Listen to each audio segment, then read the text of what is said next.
Monday, February 10. There are many things we do not know. The end of history will come with the triumph of love over evil. But, in the meantime, many troubling questions remain.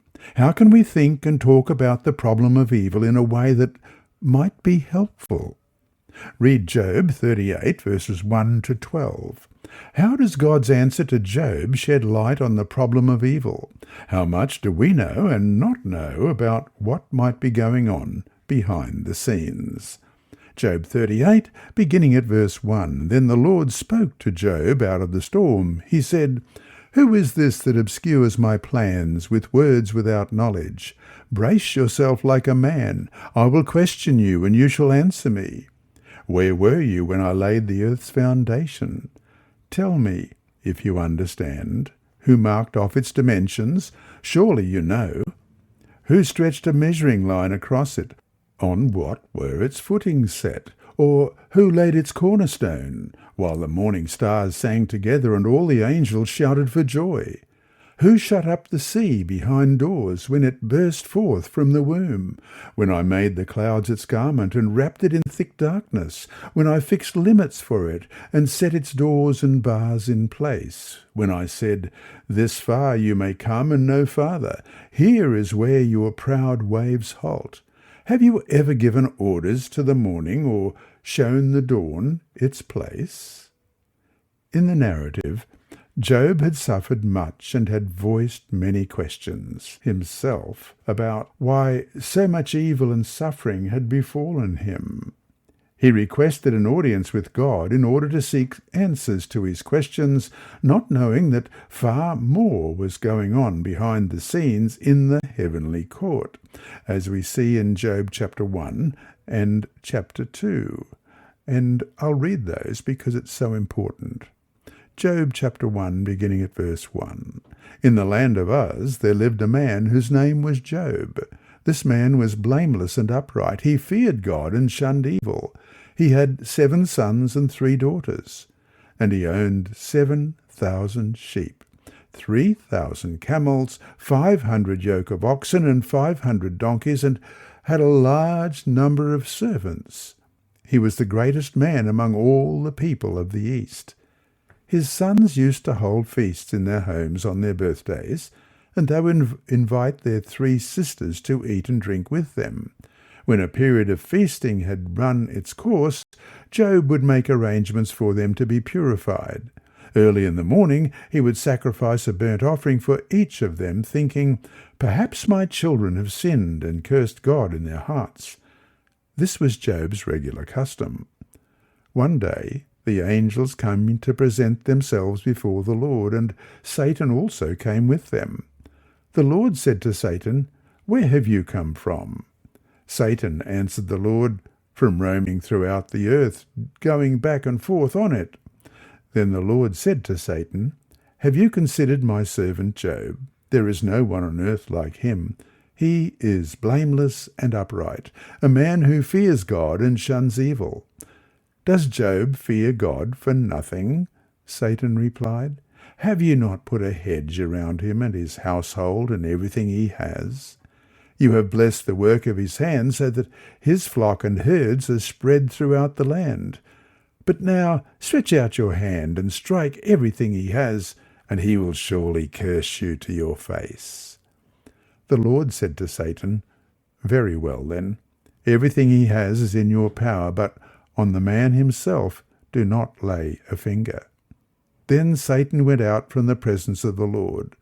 One day, when Job's sons and daughters were feasting and drinking wine at the oldest brother's house, a messenger came to Job and said, "The oxen were ploughing, and the donkeys were grazing nearby, and the Sabaeans attacked and made off with them. They put the servants to the sword, and I am the only one who has escaped to tell you."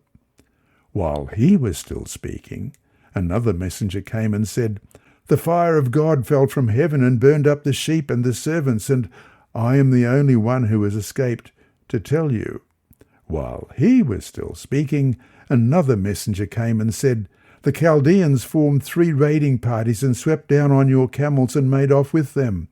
They put the servants to the sword, and I am the only one who has escaped to tell you." While he was still speaking, yet another messenger came and said, "Your sons and daughters were feasting and drinking wine at the oldest brother's house, when suddenly a mighty wind swept in from the desert and struck the four corners of the house. It collapsed on them, and they are dead, and I am the only one who has escaped to tell you." At this, Job got up and tore his robe and shaved his head. Then he fell to the ground in worship and said, "Naked I came from my mother's womb, and naked I will depart. The Lord gave, and the Lord has taken away. May the name of the Lord be praised." In all this, Job did not sin by charging God with wrongdoing. And then chapter 2, on another day the angels came to present themselves before the Lord, and Satan also came with them to present himself before him. And the Lord said to Satan, "Where have you come from?"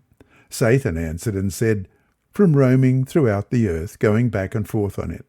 Then the Lord said to Satan, "Have you considered my servant Job? There is no one on earth like him. He is blameless and upright, a man who fears God and shuns evil, and he still maintains his integrity, though you incited me against him to ruin him without any reason." "Skin for skin," Satan replied. "A man will give all he has for his life. But now stretch out your hand and strike his flesh and bones, and he will surely curse you to your face." The Lord said to Satan, "Very well then, he is in your hands, but you must spare his life." So Satan went out from the presence of the Lord and afflicted Job with painful sores from the soles of his feet to the crown of his head. Then Job took a piece of broken pottery and scraped himself with it as he sat among the ashes. His wife said to him, "Are you still maintaining your integrity? Curse God and die." He replied, "You are talking like a foolish woman. Shall we accept good from God and not trouble?" In all this, Job did not sin in what he said. When Job's 3 friends, Eliphaz the Temanite, Bildad and the Shuhite, and Zophar the Naamathite, heard about all the troubles that had come upon him, they set out from their homes and met together by agreement to go and sympathize with him and comfort him. When they saw him from a distance, they could hardly recognize him. They began to weep aloud, and they tore their robes and sprinkled dust on their heads. Then they sat on the ground with him for 7 days and 7 nights.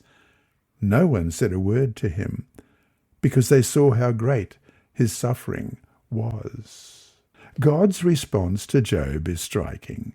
Specifically, the Lord answered Job out of the whirlwind, as it says in Job 38, 1 and 2, and said, "Who is this who darkens counsel by words without knowledge?" One translation puts it this way, "Why do you talk so much when you know so little?"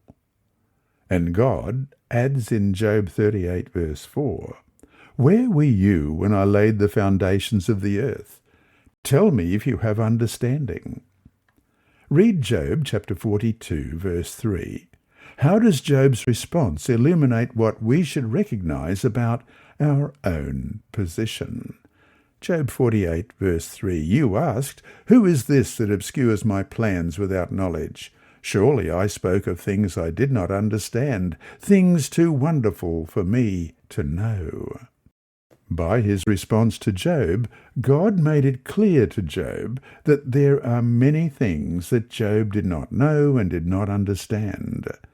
Like Job, we too should humbly recognize that there are many things going on in the world and behind the scenes that we know nothing about. The fact that we may not know the answers to our questions does not mean there are no good answers or that one day everything will not be resolved.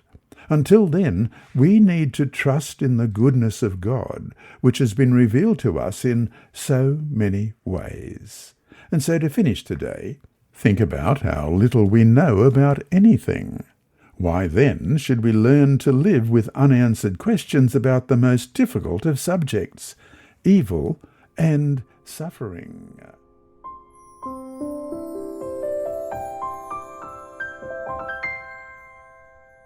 Monday, February 10. There are many things we do not know. Divine inspiration asks many questions which the most profound scholar cannot answer. These questions were not asked supposing that we could answer them, but to call our attention to the deep mysteries of God and to make men know that their wisdom is limited, that in the common things of daily life there are mysteries past the comprehension of finite minds, that the judgment and purposes of God are past finding out, His wisdom unsearchable. If He reveals Himself to man, it is by shrouding Himself in the thick cloud of mystery. God's purpose is to conceal more of Himself than He makes known to man. Could men fully understand the ways and works of God, they would not then believe Him to be the Infinite One. He is not to be comprehended by man in His wisdom and reasons and purposes. His ways are past finding out. Romans chapter 11, verse 33. His love can never be explained upon natural principles. If this could be done, we would not feel that we could trust Him with the interests of our souls. Skeptics refuse to believe because with their finite minds they cannot comprehend the infinite power by which God reveals Himself to men. Ellen G. White comments in the Seventh-day Adventist Bible Commentary, Volume 3, page 1141. What lessons of humility and faith may we not learn as we trace the dealings of God with His creatures? The Lord can do but little for the children of men because they are so full of pride and vain glory. They exalt self, magnifying their own strength, learning, and wisdom. It is necessary for God to disappoint their hopes and frustrate their plans that they may learn to trust in Him alone. All our powers are from God. We can do nothing independent of the strength which He has given us. Where is the man or woman or child that God does not sustain? Where is the desolate place which God does not fill? Where is the want that any but God can supply? He would have us make Him our protector and our guide in all the duties and affairs of life. Ellen G. White comments in the Seventh-day Adventist Bible Commentary, Volume 3, page 1141. The Lord answered Job out of the whirlwind, Job chapter 38, verse 1, and revealed to His servant the might of His power. When Job caught a glimpse of his Creator, he abhorred himself and repented in dust and ashes. Then the Lord was able to bless him abundantly and to make his last years the best of his life. Hope and courage are essential to perfect service for God. These are the fruit of faith. Despondency is sinful and unreasonable. God is able and willing more abundantly, Hebrews chapter 6, verse 17, to bestow upon His servants the strength they need for test and trial. The plans of the enemies of His work may seem to be well laid and firmly established, but God can overthrow the strongest of these. And this He does in His own time and way, when He sees that the faith of His servants has been sufficiently tested. Prophets and Kings, page 164.